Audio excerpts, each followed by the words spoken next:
Hello, my name is Dean Ramsden. I'm a therapeutic energy healer, and this video is part of a series, the third part of a series, where I'm reviewing and commenting on the book Hands of Light by Barbara and Brennan.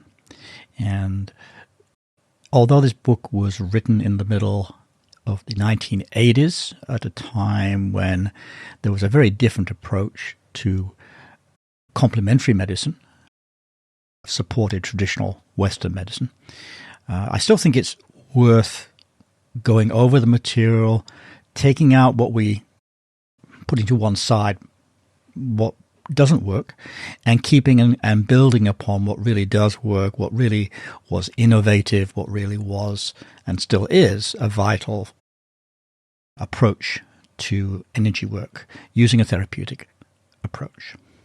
So let's dive into the beginning of the book, and we're here at page 5 and page 6. And what's happening at the beginning of the book is Barbara is looking at how her clairvoyant vision, which she labels high sense perception.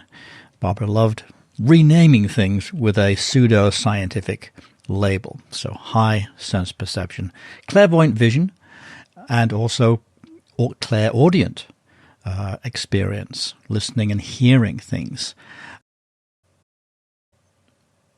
And the other variations of perception are built into Barbara's label of high sense perception. But right here in page 5, she says high sense perception or clairvoyant vision. Looking back, I can see the pattern of development of these abilities starting from birth. And this is a really important piece that she's adding here, that all of us, both professional psychics and student psychics and just sensitive people, empathic, sensitive people who are interested in energy work, who are interested in how the world actually works rather than believe what you're told by authorities. It starts the development of our individual clairvoyant or clairaudient gift starts very early on.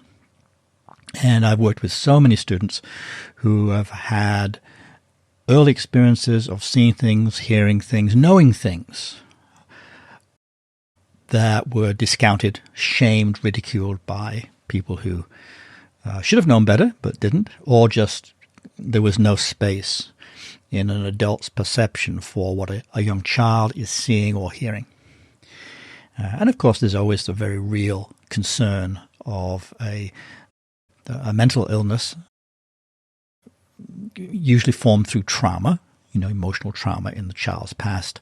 So filtering through early experiences that we all have had is an important part of a healer's training.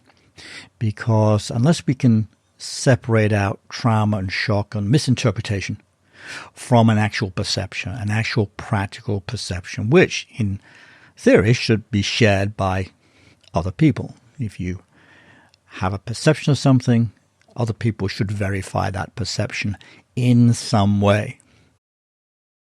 That's the scientific method also. You don't just take someone's word for it.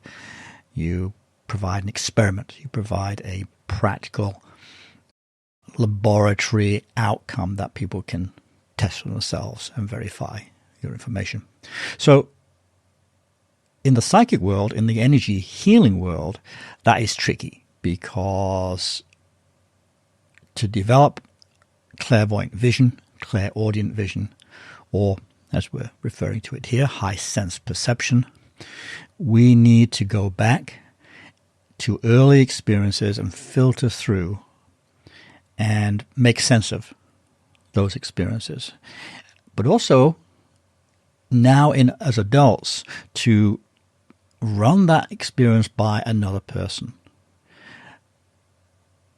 for verification in its reality. The interpretation of what you see and do is a different thing, because interpretation, as we all know, depends on perspective and experience and many things. So we're not truth-seeking here as much as inquiring into what happened in your past and what happens now when your high sense perception, your clairvoyant vision opens.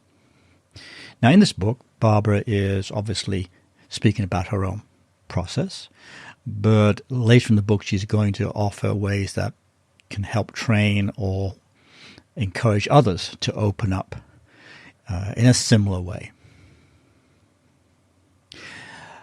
Having known Barbara, worked with Barbara, she was, and this is not a secret, she was very visual in that she would see in her mind's eye detailed pictures. She would see, and I would ask her her experience of when she does it, both eyes are open, eyes closed, what happens inside her head. And she said, it takes some training because you have to get out of the way of your thinking process, hence the emphasis on meditation, and allow the images to form and focus and move where they need to move without you controlling it. So it's not like you're a microscope and you're zeroing in on that glass slide, as many of us did in biology class. It's not that kind of focusing. It's almost a surrender of the internal knowing, the internal vision of a person who's open to a high sense perception, open to a clairvoyant experience, and it forms of its own accord. It focuses on what it wants to focus on. And that approach actually runs a little bit counter to some of Barbara's writing, which sound like she had more control over the process than she actually did. And this is not unique to Barbara. All of us who are professional psychics have to find our own way of accessing clairvoyant, seeing beyond the normal reality, clairaudient, seeing beyond, listening to voices that hopefully make sense or do make sense, but also to your intuition, to the deep murmurings of our intuition. And last but certainly not least, to be able to hear the truth in someone else. Sometimes the voice is outside you in what someone else says or someone else writes down. And if your clairvoyance, your clairaudience recognizes truth when you hear it, when you read it, when you see it. So allowing that process of expansion of reality for yourself and then applying it, of course, to a practical outcome. And the practical outcome here is to be able to use our clairvoyance, our clairaudience, high sense perception, in a way that is of value for the client, is of service for the client. And being of service for the client rather than telling them what to do is the whole point. Being of service for the client and encouraging their own development and growth is the whole point. You're not so much teaching as guiding, mentoring, and welcoming, verifying for your client or your student to go into new territory, to open up to new realities. And in that opening up, we change. We, both healer and client, change. Hence, therapeutic energy healing is a process that we're all in. But let's jump back to Hands of Light. That's our main focus here. And Barbara talks here about her experience in the woods when she was young and her clairvoyance opened up. And she uses an interesting example here. She talks about blending. She talks about merging or blending, where her consciousness felt expanded into the greater world around her. And absolutely important, of course, we would all recognize that as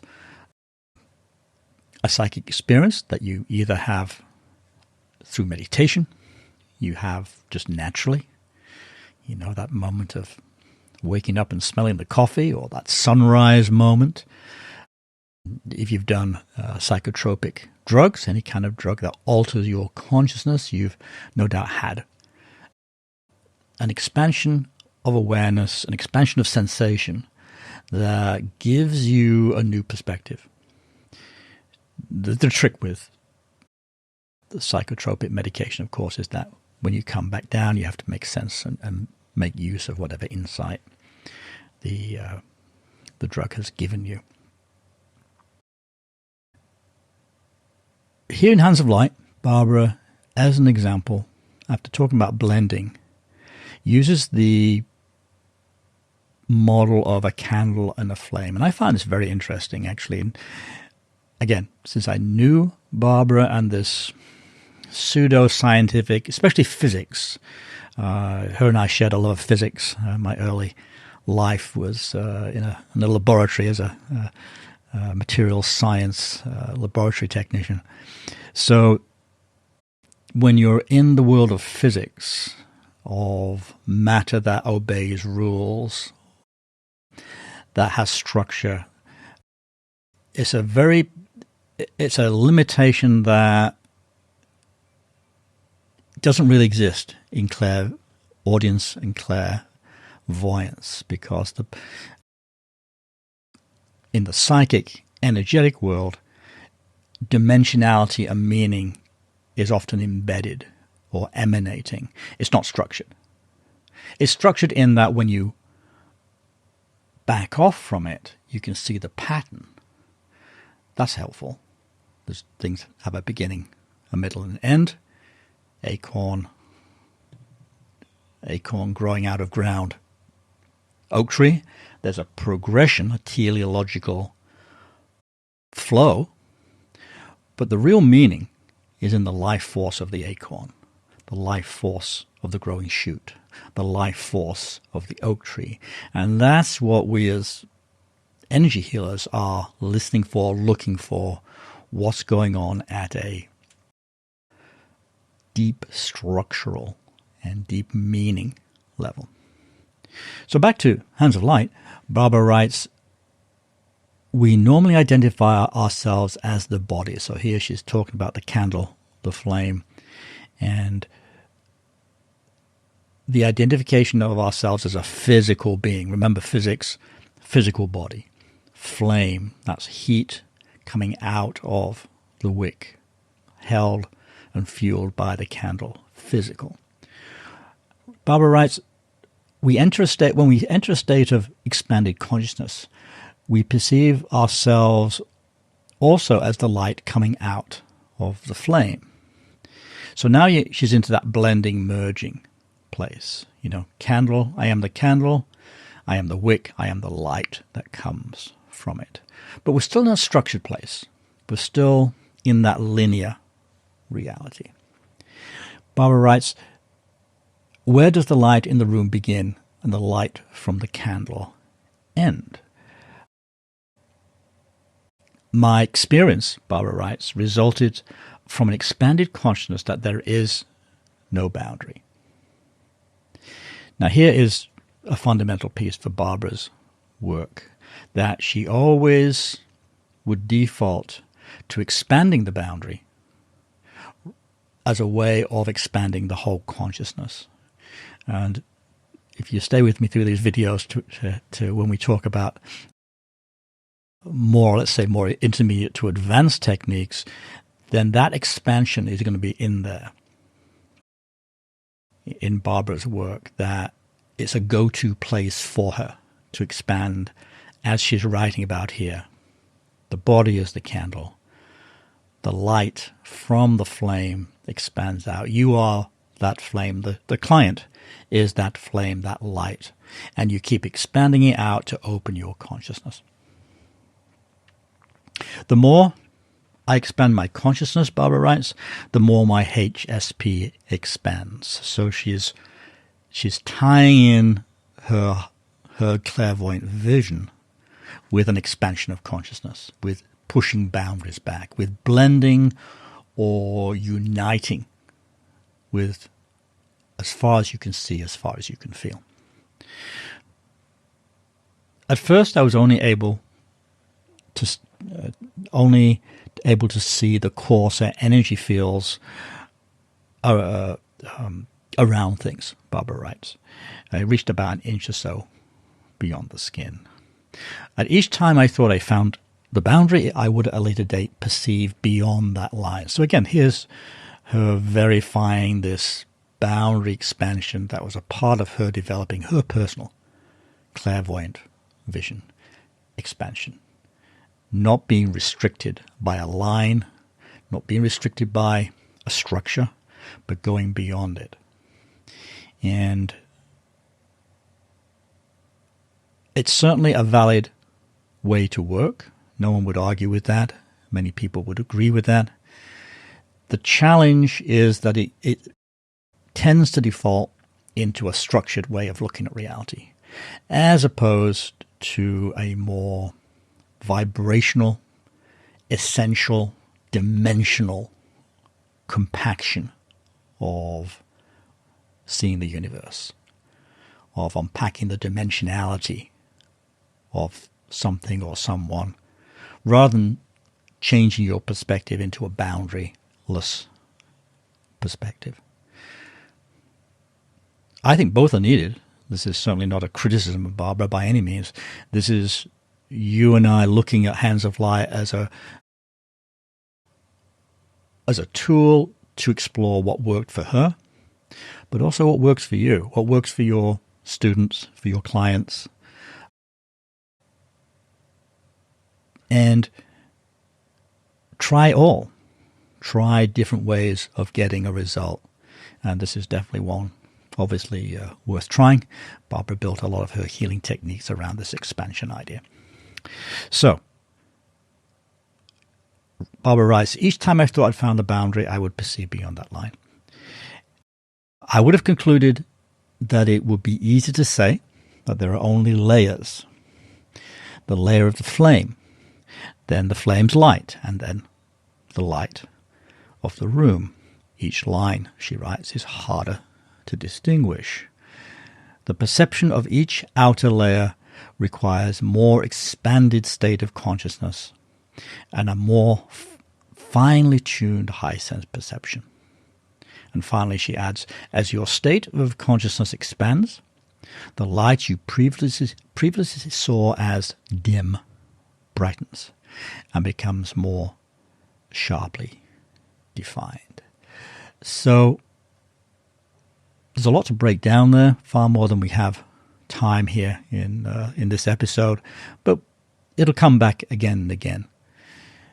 In addition to this expansion of boundaries that is fundamental to Barbara's clairvoyance, in addition to that is also how she comes later to define the human energy field as layers rather than dimensions.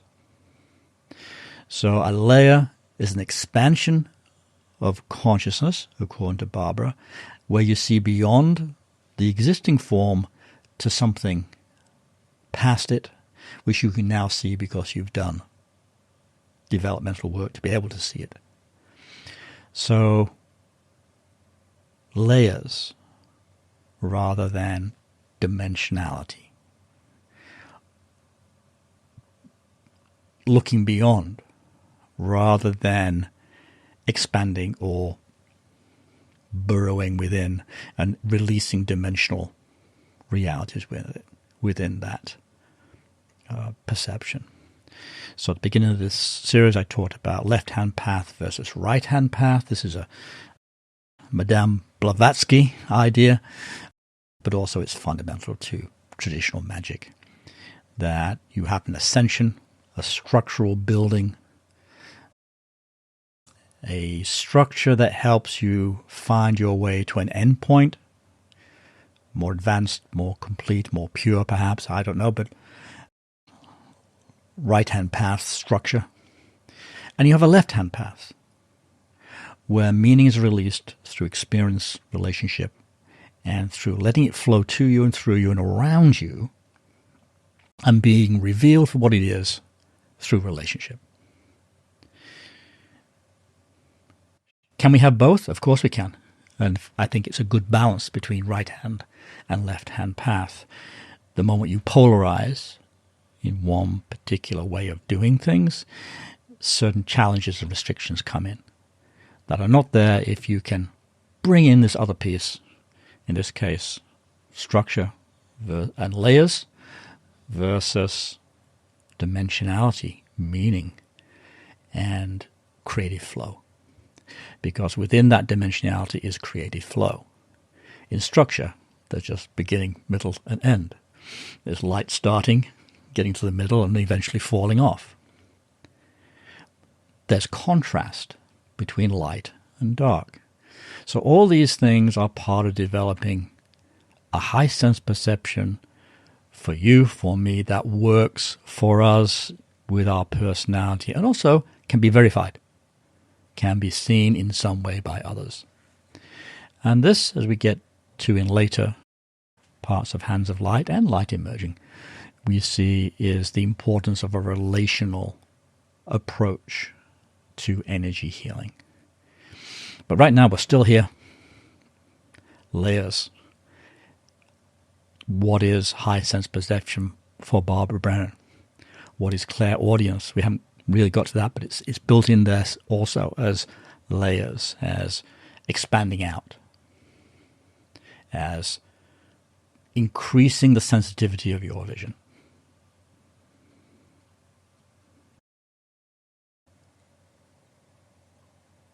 Barbara writes, so we're at the end of page 6.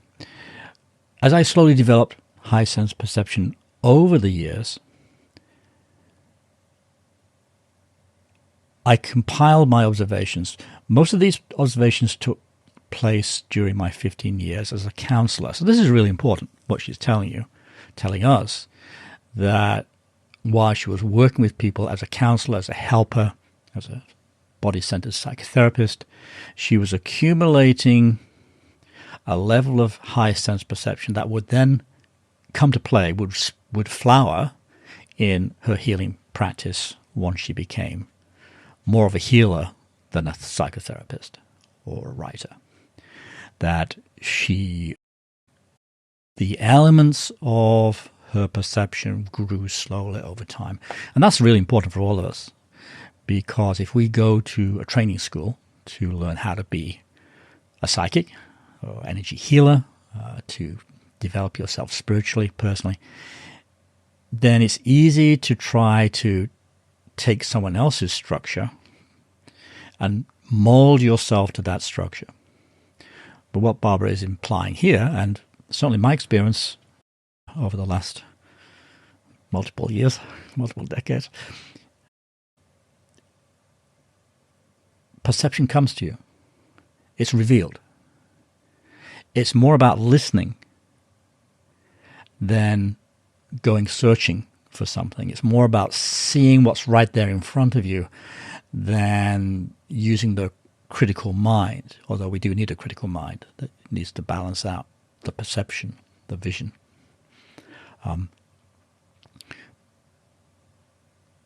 So we want to help ourselves reveal how we personally perceive anything beyond the physical world, anything that is outside of consensual reality. And that is where it's precious to have a group, either a small group or a large group, where you combine your effort with their effort to open your high sense perception, open your clairvoyance, open your clairaudience, and begin to trust and welcome that contact with a greater world. Begin to communicate with it in some ways. Begin to be taught by it. And at this point, we've moved from a Western perspective of, I just need to read a book and I'm going to learn how to do this, to an initiation model where the journey is as important as the teaching material. The companionship with others, the mentorship and the friendship with others is as important as the material. And this to me is one of the great gifts that the Barbara Brennan School and Barbara's work brought. It brought together opportunity for all of us, both in the past and now, currently, to come together in a group and explore and open and have experiences and make mistakes. Left-hand path is fine with mistakes. Right-hand path, not so much. Right, you make a mistake, you're a bad person. You're morally suspect. Back to the beginning. But left-hand path, there are no mistakes. There's only learning. There's only choice. There's only preference. In Hands of Light, Barbara's leading us through her journey. And we can be inspired by that journey. We can critique it, but we're not really saying she's wrong. We're not really criticizing her. We're saying, look, we are inspired by your efforts. We're inspired, and we learn from what you wrote and what you did and what you created. Not just some books. Barbara definitely was a successful author, but also the presentation of a therapeutic approach to energy healing that not only can grow, move into the future, but helps us as healers to grow, helps us as practitioners to evolve. So I'll leave it here for now, and we'll move back into Hands of Light material at the next episode. Thank you for listening, and I'll see you next time. Bye for now.